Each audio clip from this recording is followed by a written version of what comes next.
যাইও না কইনা রাত পোহালে ঘরে ইলিক পিলিক কষ্ট মেখে কাঁদবো তোমার তরে গো কাঁদবো তোমার তরে যাইও না কইনা রাত পোহালে ঘরে ইলিক পিলিক কষ্ট মেখে কাঁদবো তোমার তরে গো কাঁদবো তোমার তরে ঠাকুর ভরা ধান মাঠে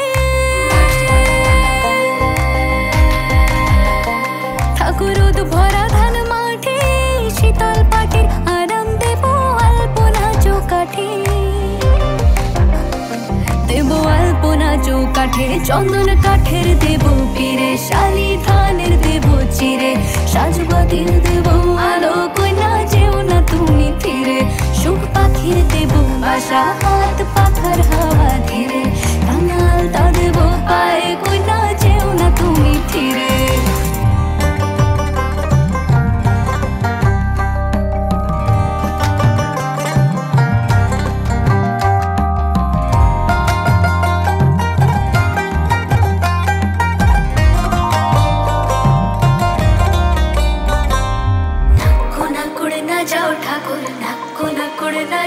থাকো আমার মনের ঘরে থাকো আমার মনের ঘরে মন পবনের না ভেসে যায় অন্তরে অন্তরে থাকো অন্তরে অন্তরে চন্দন কাঠের দেব পীরে শালি ধানের দেব চিরে সাজবাতির দেব আলো কইনা যেও না তুমি ফিরে সুখ পাখির দেব বাসা হাত পাখার হাওয়া ধীরে কাঙাল তা দেব পায়ে কইনা যেও না তুমি ফিরে যাইও না কইনা রাত পোহালে ঘরে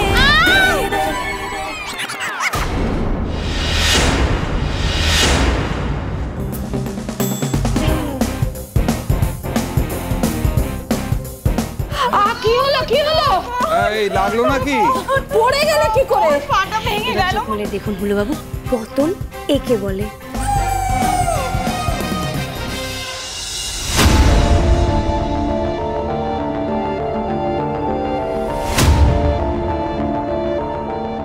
কি ভাবছো আচ্ছা ঠিক আছে আমি বলে দিচ্ছি তুমি ভাবছো যে নয়নতারাকে আমি নিয়ে আসতে তুমি বেঁচে গেলে তোমাকে আর কেউ সন্দেহ করবে না কিন্তু নয়নতারার থেকে মেজদিকে কিভাবে বাঁচাবে সেটাই ভাবছো তো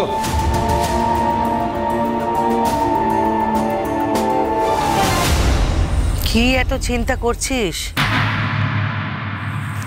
এখন আর ওই নিয়ে চিন্তা করে কি হবে বলতো বিজুলি তো বললো যে তুই নাকি সব জেনে শুনে ওখান থেকে ফেরত চলে এসছিস হ্যাঁ কেন বলতো কেন ফেরত এলি সন্ধ্যাকে ফেলে চলে আসাটা তোর মোটেই উচিত হয়নি তুই চিনিস না তোর মেজদিকে তুই জানিস না ও কি করতে পারে আরে ওই নকল তারাকে দেখলে তো ঝেঁটা পেটা করবে রে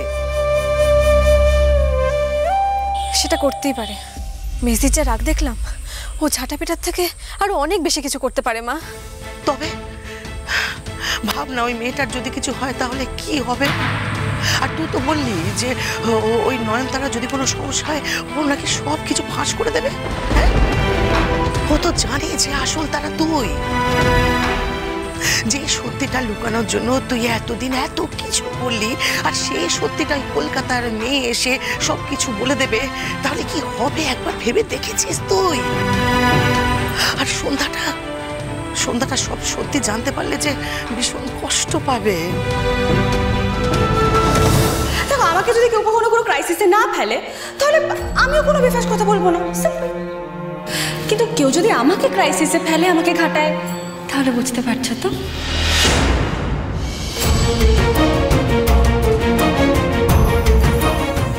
ভগবান তুমি দেখো মেজদির জন্য রাগের বসে নয়নের কোনো ক্ষতি না করে বসে তাহলে তো আরো বড় বিপদ ঘটবে মেজদি যে নিজে ক্ষতি করে বসবে এটা কিছুতেই হতে দিও না ঠাকুর তুমি মেজদিকে শান্ত রেখো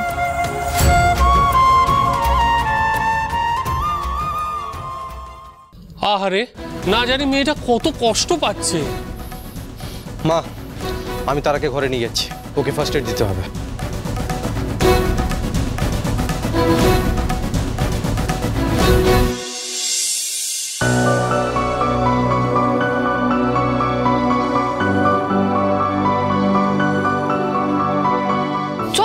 আমরাও যাই, যদি কোনো সাহায্য লাগে।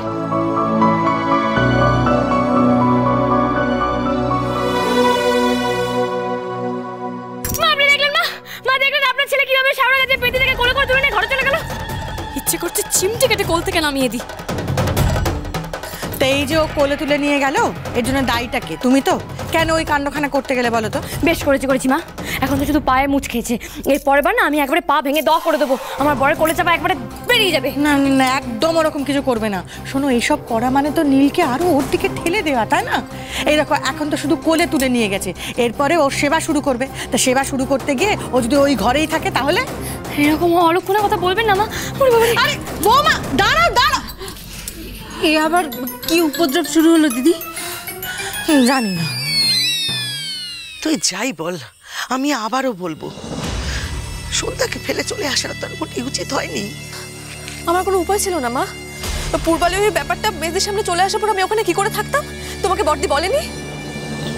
তুই তো বিজুরিকে বলেছিস তুই নাকি ওই বাড়িতে গিয়ে থাকতে চাস, হ্যাঁ, যাতে নীল সন্ধ্যাকে কষ্ট না দেয়। তাহলে এখন যাচ্ছিস না কেন তুই? আরে এখন তো দ্বিগুণ বিপদ। যে করেই হোক ওই নয়নতারার মুখটা তো বন্ধ রাখতে হবে রে তারা।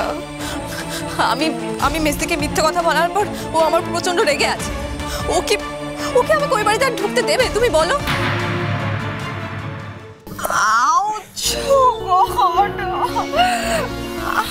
আরে কি কষ্ট পাচ্ছে মেয়েটা। আরে নীল, কি বুঝছিস, ভেঙেছে নাকি? দাঁড়াও দেখছি।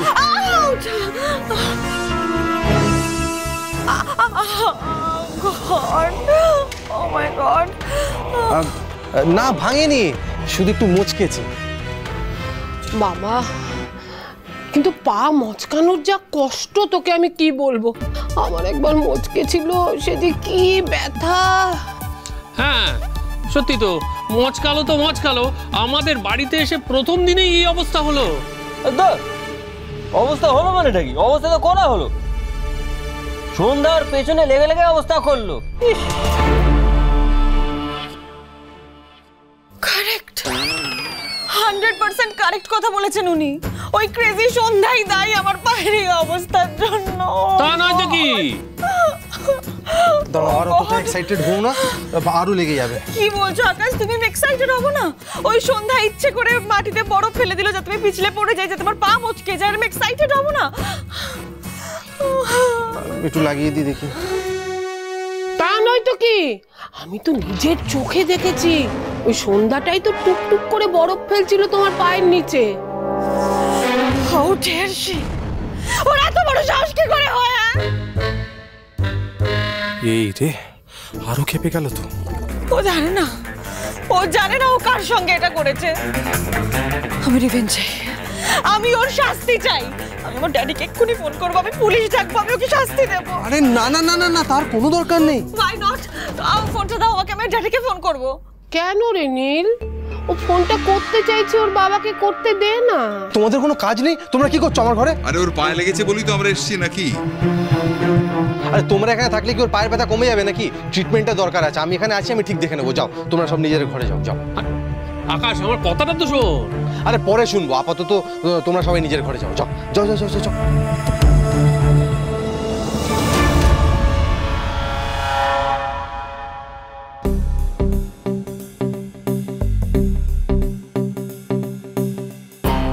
আরে আপনি কি যে করেন?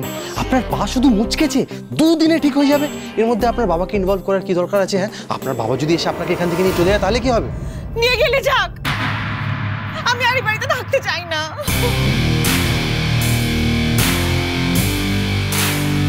মা নিজের হাতে খাবারটা এই ঘরে নিয়ে আসছে, ঠিক আছে? আর মা থাকতে সন্ধ্যা কিছু করতে পারবে না।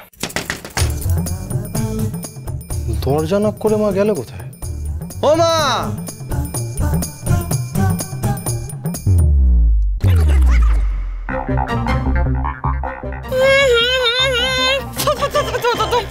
এই খাবার কি মানুষে খায়? মায়ের রান্নার নামে কেউ নিন্দে করলে না, একদম তার মুখের মধ্যে আমি সিমেন্ট বালি স্টোন চিপ বুঝে একবার টেস্টে দেবো, একবারে মুখ চিরদমের মতো বন্ধ করে দেবো, এঁটে দেবো।